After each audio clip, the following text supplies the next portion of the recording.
Today we're talking with our head of growth at Web Profits, Tam Al-Saad. Hey Tam, how are you? Good, how are you doing, Max? Good, mate. We're all working from home. And yeah, this is our series, How to Market Through COVID-19. It's a Zoom video series. That's what I am referring to it as. And it's all about kind of having conversations around actually how to approach marketing side of things and the business side of things, like in this extremely challenging time. And so we're having a lot of conversations at the moment with companies that are just struggling right now, and they just don't know what to do. So I figured potentially that's the place where we can start, because I know that we just had the webinar last week, right, Tam? And, we got quite a lot of challenges that were shared with us. And so are you able to maybe just start off by just talking about some of the top challenges that companies are having? Because I think that's a fantastic place to start, just to let the viewers and the listeners actually know that they're not alone, right? Yeah, so what were some of the top challenges that were shared with you? So there are a number that we kind of looked at and categorized them as. I think one of the biggest ones was people being unsure about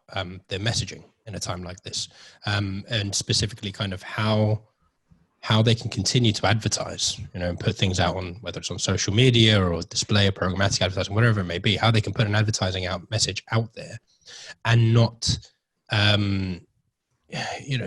anger people for wanting to market right now. I think there is a backlash against some companies who are perhaps putting out insensitive marketing, or being opportunistic. It's like the advertising equivalent of hoarding toilet paper, just jumping on a bad situation and making it worse.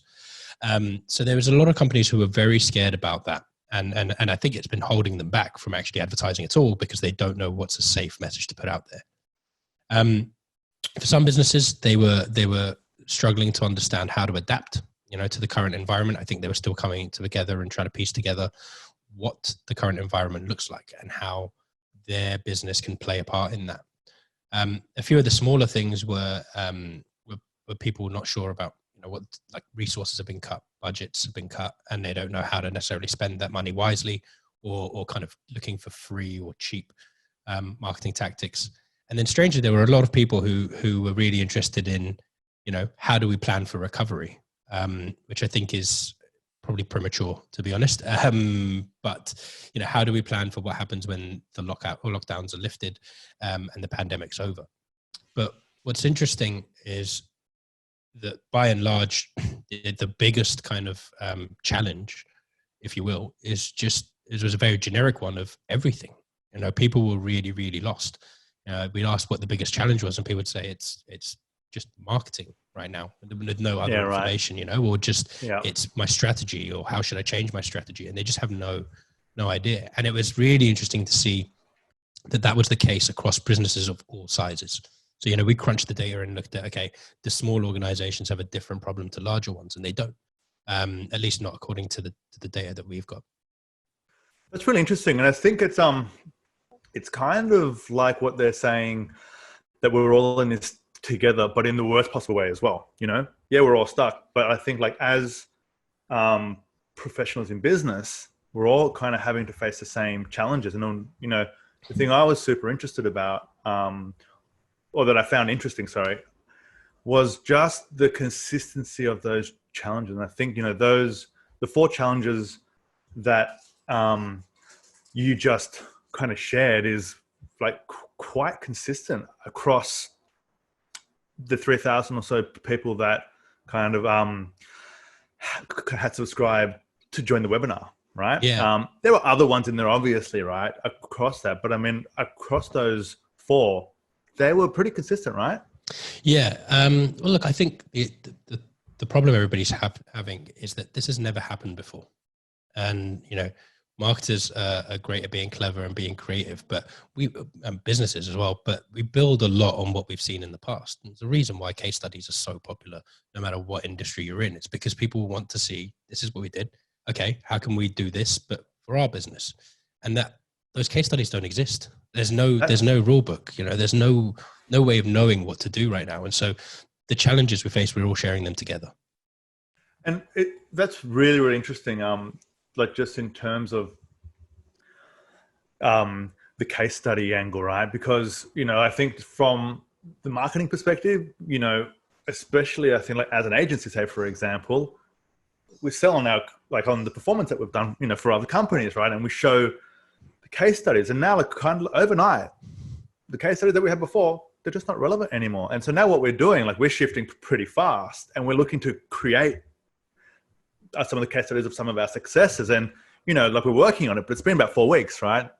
There are some case studies there. And so I think the relevancy of everything at the moment is super, super important. And so I think that's a good transition to the first point, which I'd just like to go into, where like a big challenge for organizations kind of is the message. And I know just for ourselves, you know, that we've had to adapt extremely quickly. The part that's taken a fraction longer is creating the case studies of the stuff that we've done, right? And so, you know, so we have our own challenges, but I think we're a little bit ahead of what's it called? The curve?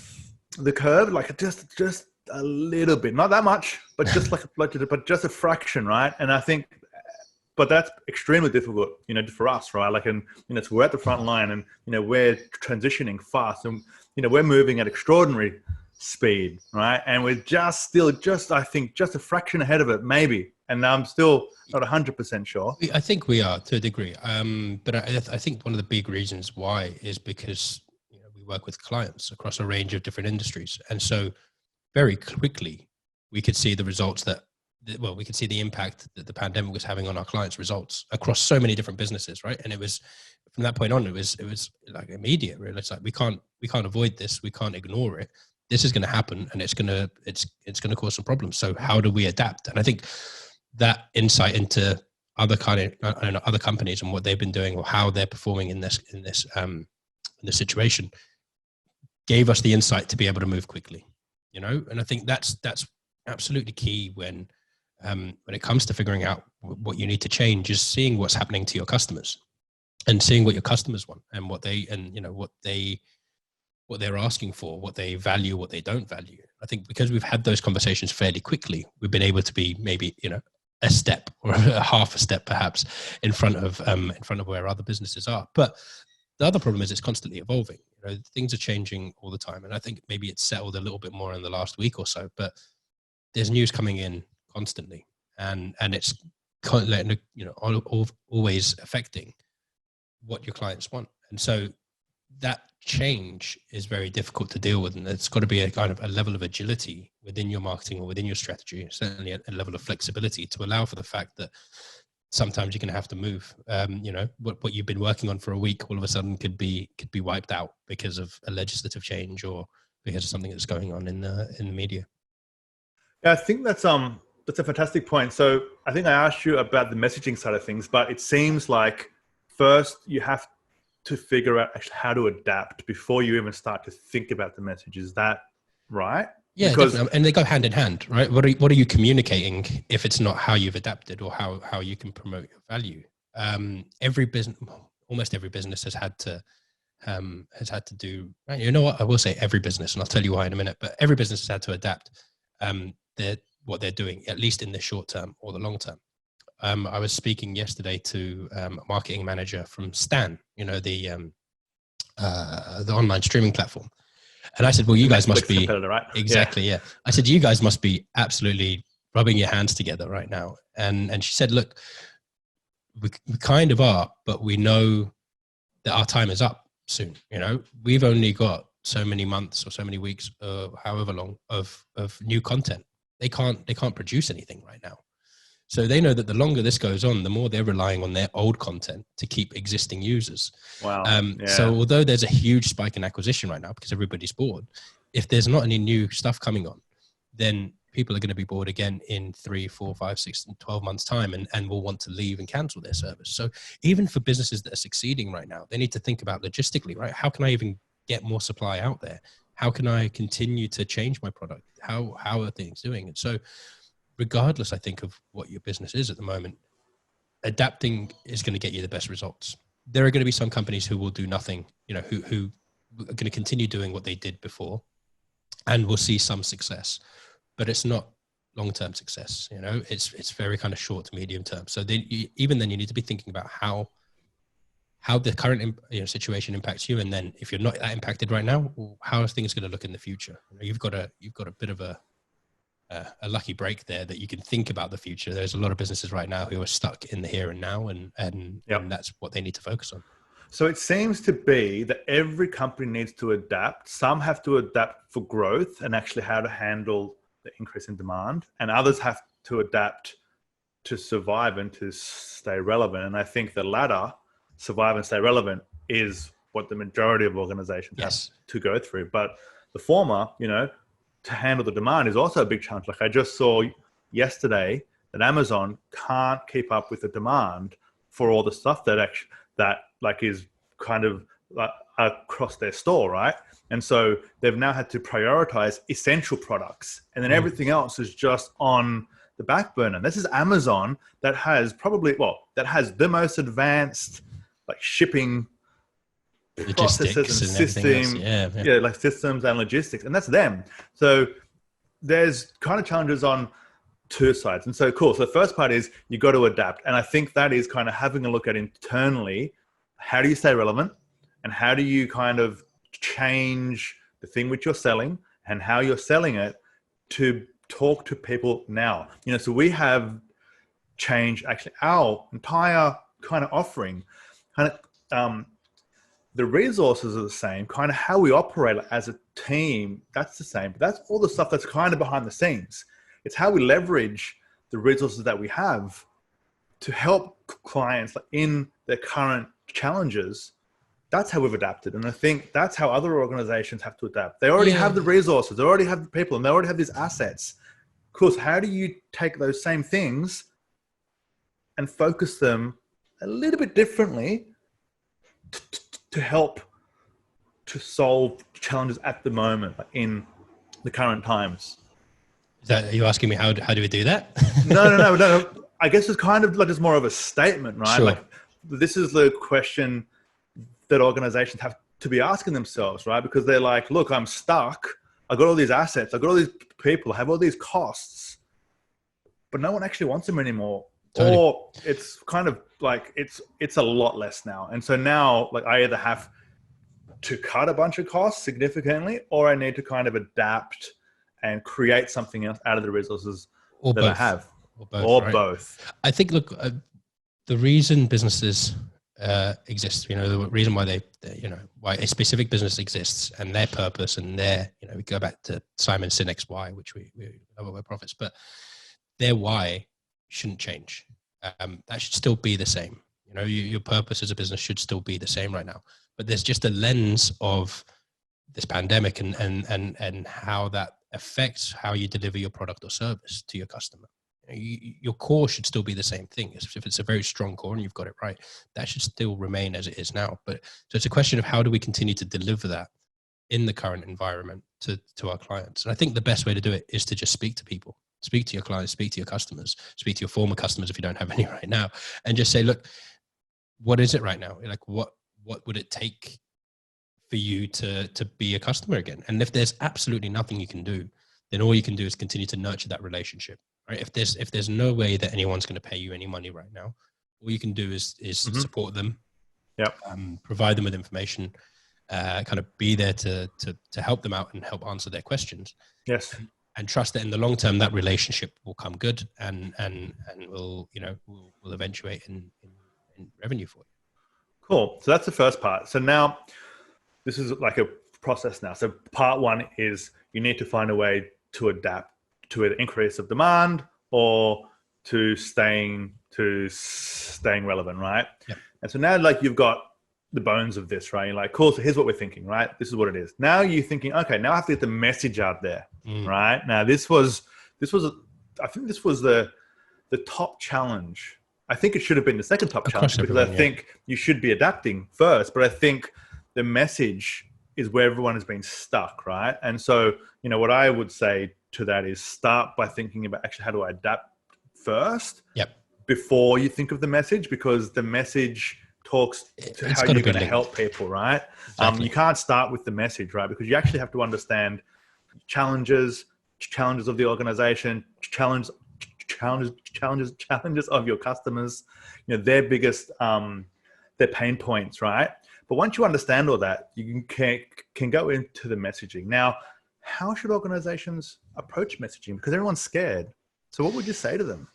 I think I said in the webinar that the key word around messaging in a time like this is empathy. You need to be empathetic to what your customers, what your clients need and what they want right now, what their motivations are. I think fear is a very strong motivator for most people, if not everyone. It's just kind of ingrained in us. But if you play up people's fears right now, then look, you're likely to get some success, but you're going to be called out on it. You need to be prepared to be called out on it because what you're doing, quite frankly, isn't particularly ethical in my opinion. And so I think it's balance though, right? Because like you can't just ignore what's going on. And I think what's happening is that there's a lot of organizations that are scared of even talking about anything to do kind of with the virus, right? And I think that's too far, obviously. That's too far, right? And so where's the balance? The balance lies, I think, it's in how you position yourself in regards to your clients' fears. If you're playing up people's fears, then you're going to look bad. But if you can help alleviate those fears, if you can speak to those fears and say, this is why you don't need to worry. We're here to help you. We're here to support you. Not do this, otherwise this is going to happen and this is going to happen. It's not implied, but people know that. People understand the gravity of the situation now. And so it's just a case of showing your customers that you care, and that isn't just discounts. That isn't just messaging them and saying, are you social distancing or washing your hands? It's providing genuine value for people. If you actually provide value for your customers, they're going to value you as a business. And that's where custom comes from, right? That's why people buy things. And I think that's a super point because I've seen and I've unsubscribed to hundreds of companies that have just thought, I'm going to start email marketing now because there's a pandemic. And I'm going to say, we're still open. We care.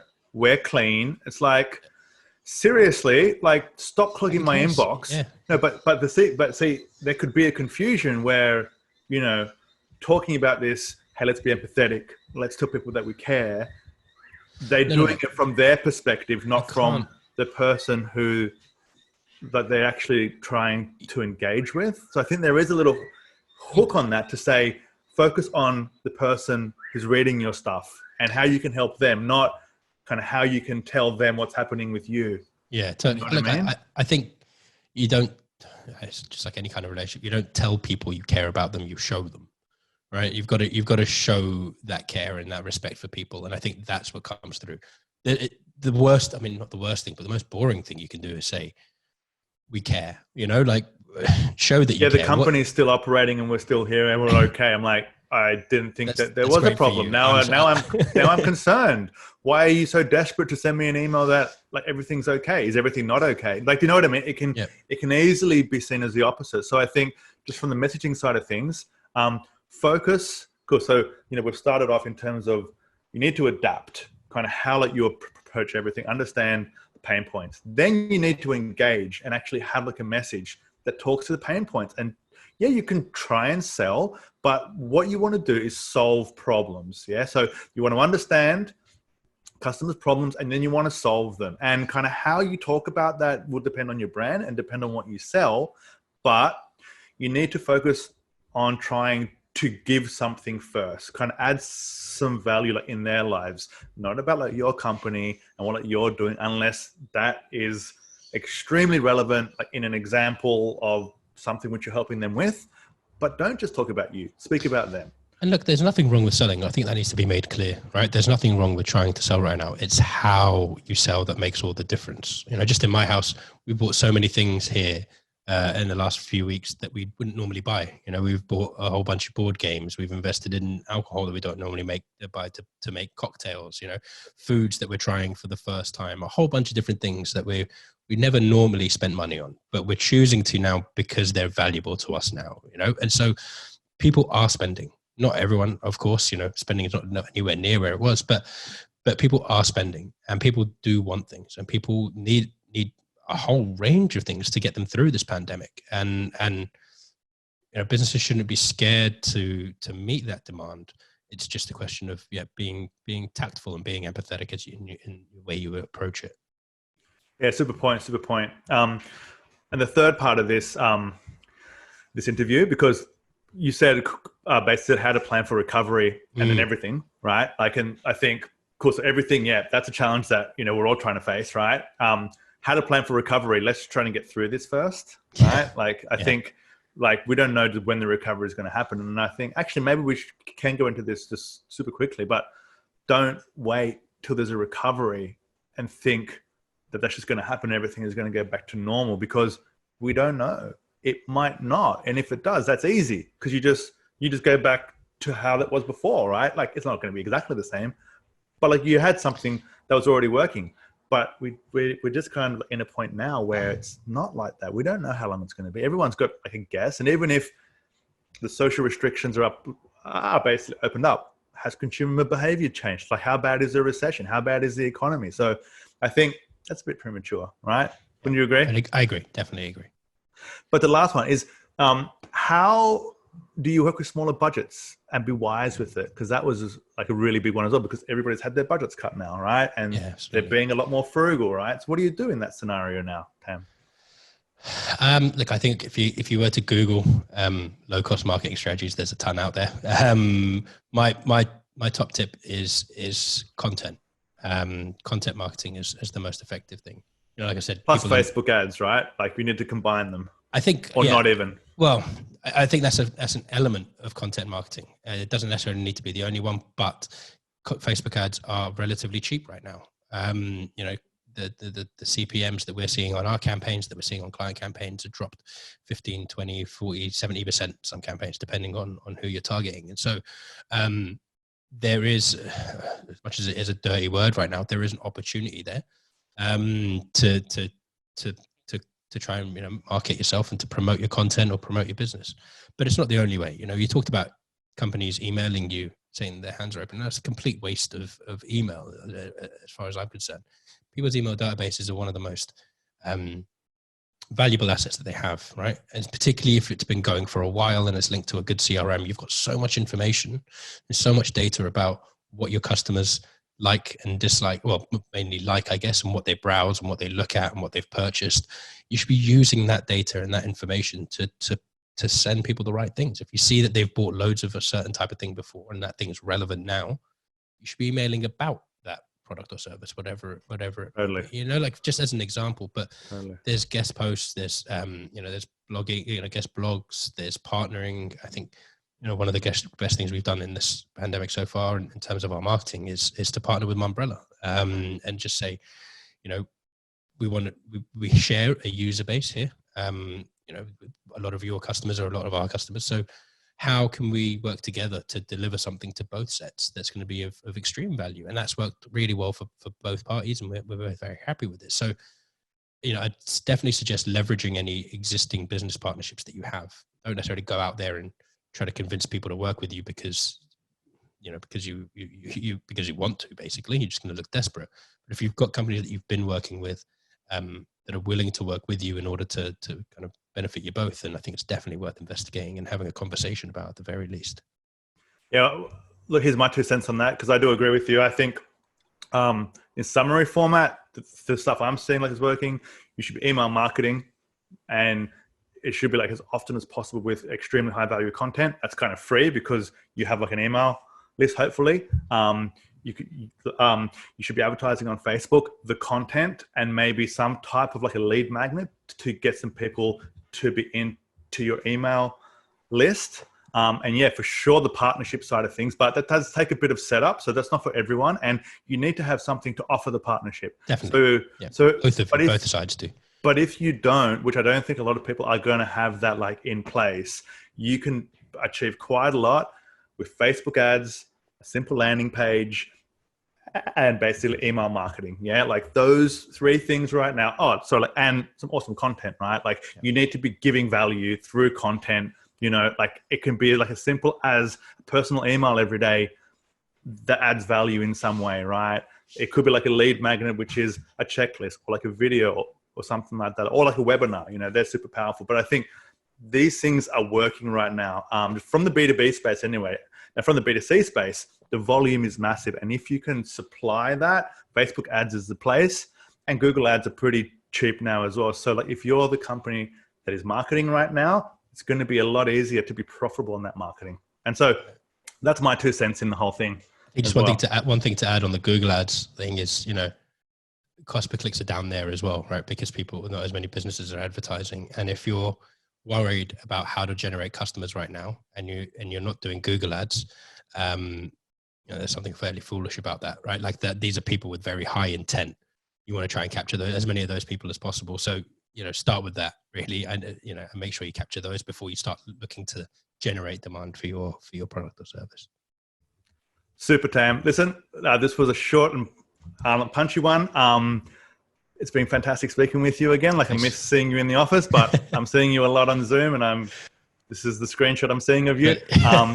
But look, I hope everyone has enjoyed this episode. We're trying to be extremely punchy, extremely value adding. I mean, everything that we've said in this video is kind of what we're doing as well, right? We're trying to lead by example, to support the business community, and just to add value and to figure stuff out ourselves as well. And we're kind of continuing to share everything that we're learning in the process. So thanks for watching. Thanks, Tam, for joining, and talk to you soon. Thanks, Alex. Cheers. Bye. Thanks for listening to the Growth Manifesto podcast. If you enjoyed this episode, please head on over to iTunes and give us a 5-star rating. For more episodes, please visit growthmanifesto.com/podcast.